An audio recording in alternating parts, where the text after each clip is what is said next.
Alright, folks. Back with the video here to help with the boom chuck rhythm pattern for your guitar backup playing here. Very good pattern to use for any rhythm guitarist out there, or any guitarist who's trying to back up a vocalist. So we're going to work in the key of G. We're going to use the chords G, chord C, and chord D. This strum pattern, the boom chuck, works with any key, and once you kind of learn this simple formula, you kind of will be able to figure it out yourself for other keys. So G is a key that I'm in a lot, so that's why we picked G. All right. So a boom chuck is exactly how it sounds. You're going to be making two sounds, I guess, per strum. So instead of your classic just 4-strum chord, 1, 2, 3, 4, you're going to, instead of 1, 2, 3, 4, you're going to go boom chuck, boom chuck, boom chuck, boom chuck. 1 and 2 and 3 and 4 and. So you're going to hit the bass note, the lowest note in the chord on your boom. So in the G chord, it's going to be this last string here is a note G on the low E. I'm going to boom that and then basically chuck all the other strings above it. So boom chuck, boom chuck, boom chuck, boom chuck. Right? You always go back to that first note that you played. It also doesn't have to be so perfect on the higher strings. You don't have to play every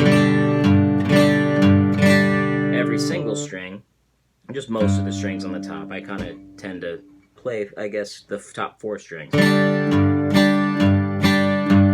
doesn't have to be perfect, but as long as that boom comes where it should be. So the C chord is going to use the same philosophy. We're going to use the lowest note, which is the C, which is on the A string, 3rd fret, ring finger.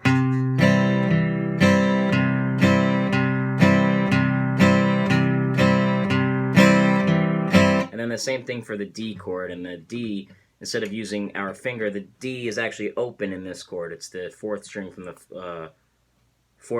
floor. So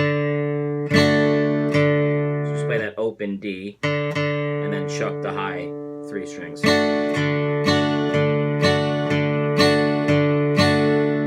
And then we can go back to G.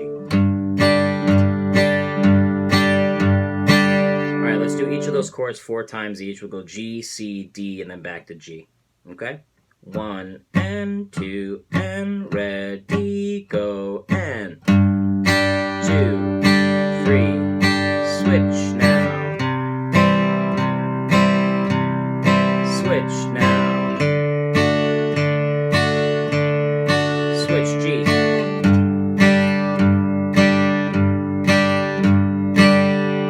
Alright, so this works for any chord that you play. The E chord, for instance, I'm going to use the low E, chuck above it, A chord even, open. You kind of have to figure out some of the other chords too. F is a little funky. So make sure you're playing the F, which is on the D string, 3rd fret.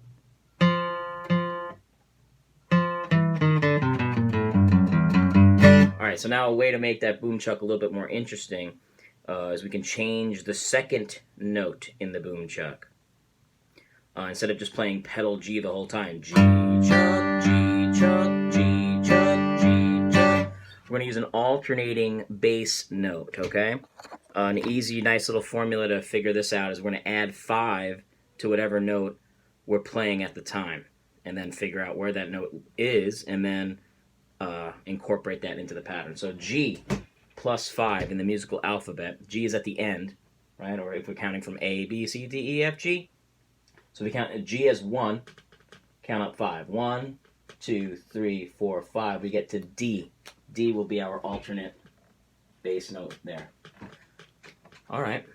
So where is the D? Where does the D exist, right? If we're going to have to play a D, we have no notes below this G. So we're going to have to find a D that's above.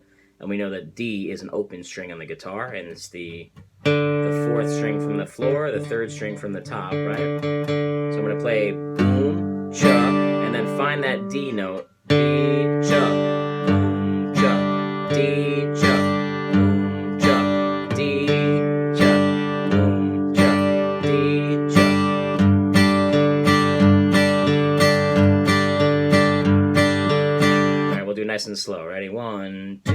2, ready, and boom, chuck, E.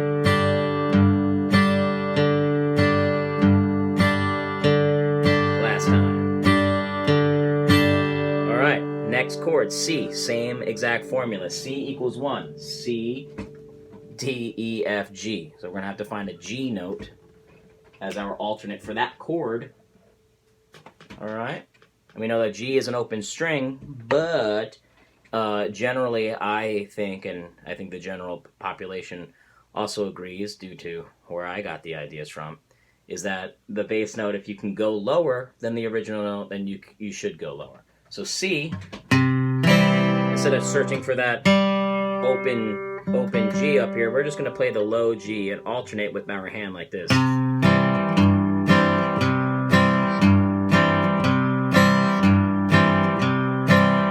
So remember when you do the second chuck, this chuck, you skip over this A string. I'm kind of accidentally muting it with my ring finger so I don't accidentally play it, because it's going to sound kind of ugly. All right. Let's do C. 1 and 2 and ready. Alternate notes. C, G, C, G, C, G, C, G. Last but not least, D plus 5. D, E, F, G, A.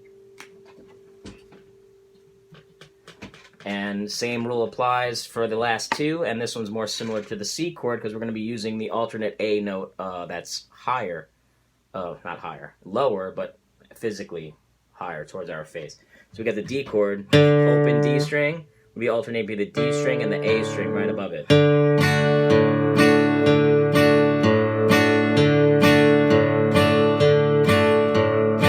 Nice and slow and with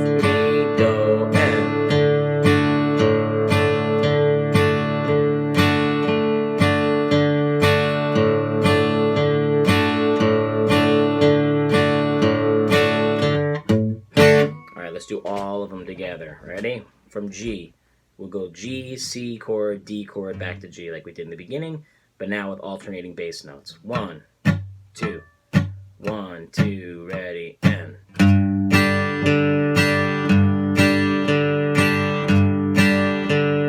Switching to the C.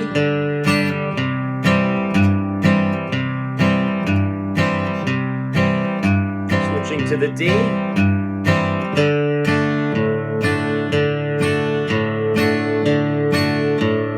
To the G.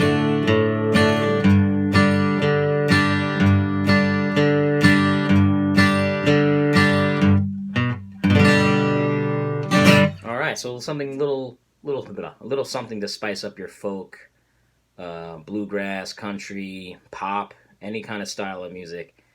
Can use a boom chuck, keeping that rhythm guitar going, backing up vocalists, and the alternating bass will help make it a little bit more interesting to the listener and a little more fun for you to play.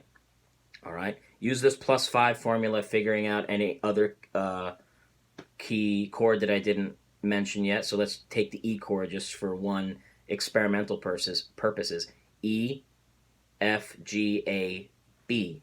So we're going to have to find a B note. If we have our E chord, we're going to find a B note. And I'm going to tell you the B is with our middle finger there on the A string.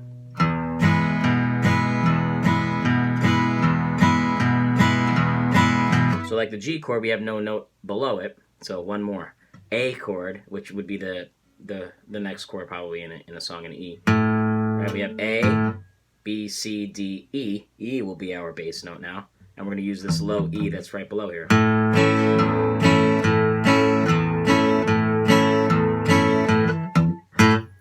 You'll also notice that any fret that you're using to play, if I'm playing the C chord, I'm going to just use the string that's right above on the same exact fret. So same with the open string, 0, 0. D is 0, 0. Your alternating notes are going to be essentially the same. Or you're going to have to figure out where that higher one is for certain low string chords. All right, hopefully this helps. I know the video's a little long, but you only have to watch it once to know a lifetime worth of information. So, all right, cheers.